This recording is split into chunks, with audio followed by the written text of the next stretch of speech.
मोर्चा के कार्यकर्ता।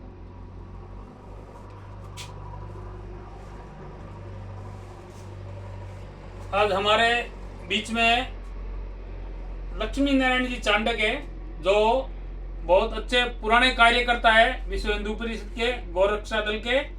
तो आप विशेषकर गौ अमृत के बारे में आपको जानकारी देंगे। तो भाई साहब से निवेदन है कि इसके बारे में किसानों को थोड़ी जानकारी दीजिए। बताइए भाई साहब। जय गौ माता।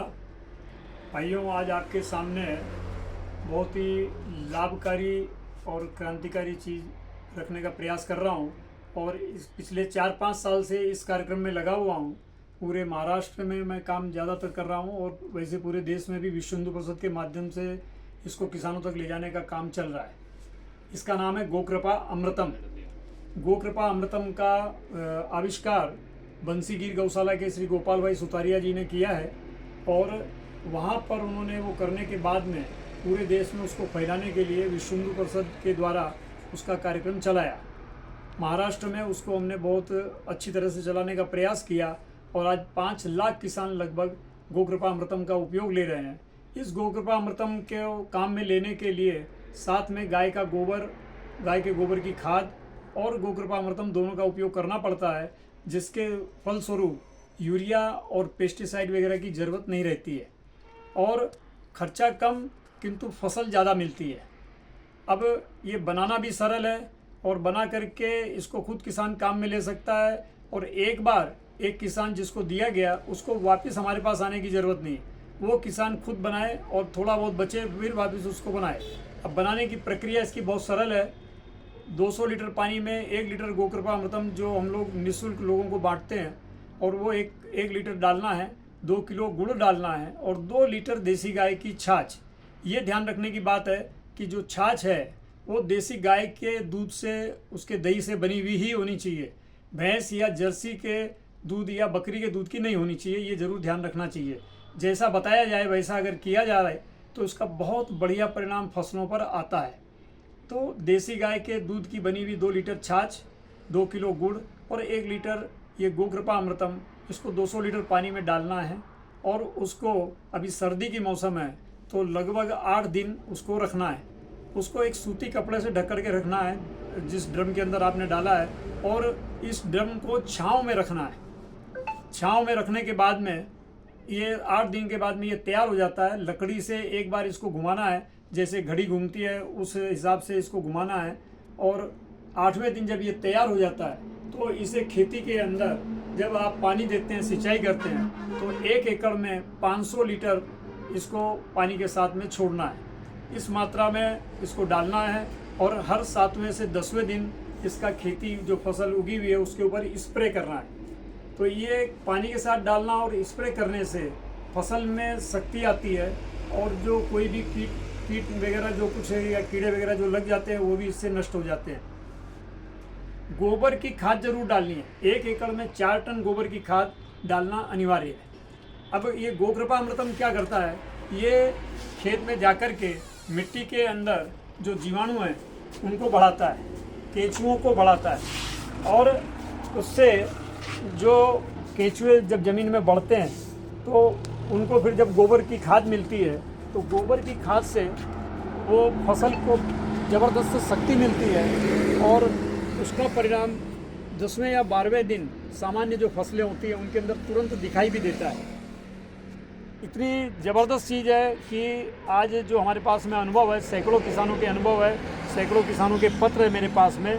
कोई भी तरह की फसल और भारत के किसी भी हिस्से में इसको जो भी किसान काम में ले रहे हैं उनको अत्यंत लाभ हुआ, चाहे बागवानी हो या सामान्य फसलें हो, मसाले की हो, दलहन हो, तिलहन हो, हर फसल के अंदर इसका लाभ दृष्टिगोचर हो रहा है। तो किसानों को एक बार इस गोकृपा अमृतम को प्रयोग करना चाहिए और काम में लेने के बाद में वो खुद उनको अनुभव आएगा। और अभी रबी की बुआई चालू है या बुआई हो चुकी है, फसल चालू है। ऐसे समय पर अगर किसान उसको बना करके काम में लेता है तो निश्चित ही 10वें से 15वें दिन उसको असर दिखाई देगा। और हमारा ये कहना है कि आप एक बार अपनी पूरी खेत में उसका प्रयोग मत करें, किंतु थोड़े हिस्से में प्रयोग करें। थोड़े हिस्से में प्रयोग करने से आपके ध्यान में आ जाएगा कि ये चीज़ कितनी लाभदायक है। तो बनाना सरल है और उपलब्धता भी इसकी सरल है। नागौर के अंदर यहाँ पर जो प्रताप जी पुरोहित है और भी यहाँ पर जो गौशाला है, महावीर गौशाला है, वहाँ पर भी उपलब्ध है। तो कोई भी व्यक्ति आकर के ले जा सकता है। इसके पत्रक भी यहाँ पर उपलब्ध है। पत्रक लेके जाइए, उसको पढ़िए, पढ़ करके काम में लीजिए।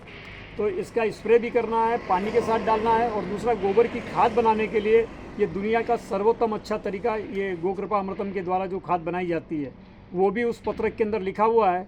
1 टन गोबर को अगर बिछा दिया गया, 2 फुट चौड़ा और 3 फुट ऊंचा, और उसके अंदर बांस डाल करके छेद कर दिए गए और उस गोबर में गोकृपा को भर दिया, तो 40 से 45 दिन में बहुत बढ़िया खाद भी तैयार हो जाती है, जो दुनिया की सर्वोत्तम खाद रहती है। तो इस तरह से खाद बनाने के लिए भी इसका उपयोग है और खेत में डालने के लिए भी उपयोग है। और जो यहाँ की जो ज़मीन, जो आज बहुत जगह पर ज़मीन जो ख़राब हो चुकी है, जो ज़मीन में जीवाणु घट चुके हैं, उस ज़मीन को 3 महीने में गोकृपा अमृतम से ठीक किया जा सकता है।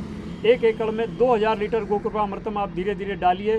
3 महीने बाद में वो ज़मीन एकदम मुलायम और केंचुए वाली ज़मीन बन जाएगी। और उसके बाद में गोबर की खाद डाल करके आप खेती करिए तो आपकी फसल ज़्यादा आना चालू हो जाएगी। तो इस तरह से आप इस वीडियो को सुनने के बाद में, और आपको अगर अधिक जानकारी चाहिए तो आप नाम लिख लीजिए, श्री गोपाल भाई सुतारिया। उनका वीडियो यूट्यूब पर उपलब्ध है, उसको भी आप सुनेंगे तो आपको बहुत अच्छी जानकारी मिल जाएगी। और इसके बारे में जानकारी लेने के बाद में इसको तुरंत प्रयोग करिए। आज सबसे बड़ा हमारा के ऊपर आ जाएगी काम। जितनी भी आप यहाँ पर ये जो बागवानी वगैरह ये जो चीज़ें देख रहे हैं, हर चीज़ में इसका उपयोग है। और आज जो हमारी सबसे बड़ी समस्या है देश की, आज कैंसर का रोग और कई तरह के रोग बढ़ रहे हैं, ये कीटनाशकों की वजह से, यूरिया की वजह से। उसको अगर छोड़ दिया जाए तो किसान का खर्चा भी कम हो जाएगा और ये जो हमारे पौधे, हमारी जो खेती है, ये सब बहुत अच्छी तरह से होगी और इसका बहुत बड़ा उपयोग देश और समाज के लिए हो सकता है। आशा है किसान बंधु इसको सुन करके जरूर प्रताप जी का संपर्क करेंगे या महावीर गौशाला नागौर का संपर्क करेंगे, जिससे वो खुद इसका लाभ उठाएं। गौ माता को घर में रख करके दूध से उत्पन्न की न सोचकर गोबर से उत्पन्न, जो गोबर गौ माता जब तक जिएगी जब तक देगी, और उससे ज़बरदस्त लाभ उनको नज़र आएगा। बहुत बहुत धन्यवाद। धन्यवाद साहब। बोलो। ऑर्गेनिक बागवानी, डे रोड, नागौर पे आप आके इसके बारे में और भी अधिक जानकारी ले सकते हैं।